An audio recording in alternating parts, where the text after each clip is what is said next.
సంవత్సరాలు కష్టపడిన డబ్బులు రావి, నీకు అస్సలు లెక్కలేదు అంటూ ఇంకా సత్యం అయితే కొట్టుకుంటూ ఇంటికి వస్తాడు. ఇంటికి వచ్చిన తర్వాత ఏంటండి వాడిని ఎందుకు అలా కొడుతున్నాడని చెప్పాను. కానీ కొట్టడమా చంపాలా, 40 లక్షల రూపాయలు ఎవరో దొబ్బేశారని ఎదవ డ్రామాలాడి వాడు ఆ డబ్బులే వాడి దగ్గర దాచుకుని అవసరానికి వాడుకుంటున్నాడు.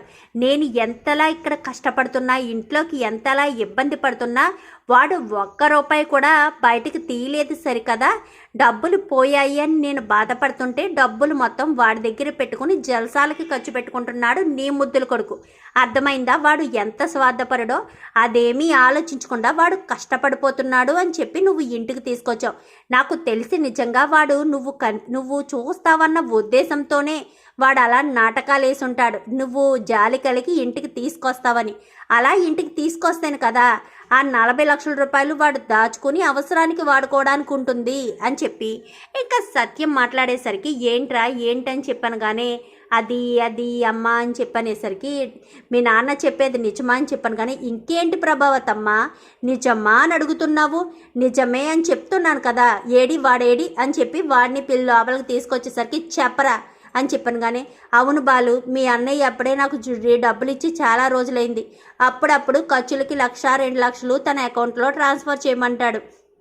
ఇప్పుడే ఫోన్ చేసి మరీ డబ్బులు తీసుకురమ్మనగానే డబ్బులు తీసుకొచ్చి మీకు ఇలా దొరికిపోయాను అని చెప్పనేసరికి ఇప్పటికి ఎంత ఖర్చు పెట్టారని చెప్పాను. కానీ 10 లక్షలు ఖర్చు అయ్యాయి, ఇంకా 30 లక్షలు ఉన్నాయి అని చెప్పాను. కానీ వెంటనే ఆ డబ్బులు తీసుకురాలేదనుకో అని చెప్పనేసరికి ఎందుకురా బాలు, వాడు కూడా నువ్వు వెళ్ళి డబ్బులు తీసుకురా, ఏమో వాడు అట్నుంచి అటే పరారైపోతే ఎవడు సమాధానం చెప్తాడు? పోయిన వల్ల పోయాయిలే, 10 లక్షలు పోయాయి అనుకుని మిగిలిన 30 లక్షలైనా మనం తెచ్చుకోవచ్చు అని చెప్పి ఇంకా సత్యం అనేసరికి సరే నాన్న అంటూ ఇంకా బాలు వెనకాలే వెళ్తాడు. వెళ్ళి ఆ డబ్బులు మొత్తం తీసుకొస్తాడు.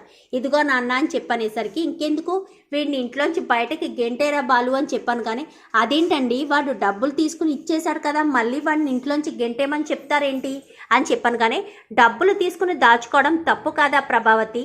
అయినా నీకు మనోజ్ ఏ తప్పు చేసినా కానీ తప్పుగా అనిపించదేంటి? వాడు ఏం చేసినా కరెక్టే అని ఎందుకు అనుకుంటావు? అసలు నువ్వు ఏం చేస్తున్నావో ఏం చెయ్యాలనుకుంటున్నావో నాకు అస్సలు అర్థం కావట్లేదు. వాడి మీద నీకంత పిచ్చి ప్రేమ ఏంటో నాకు అసలు తెలియడం లేదు అని చెప్పి ఇంకా సత్యం అయితే అనేసరికి వాడు నాకు కొడుకండి అని చెప్పారు. కానీ నోరు మూసే, వాడిని కొడుకేటి, నీకు 4 పిల్లలు, ఆ విషయం మర్చిపోకు. వాడొక్కడో నీ కొడుకు కాదు.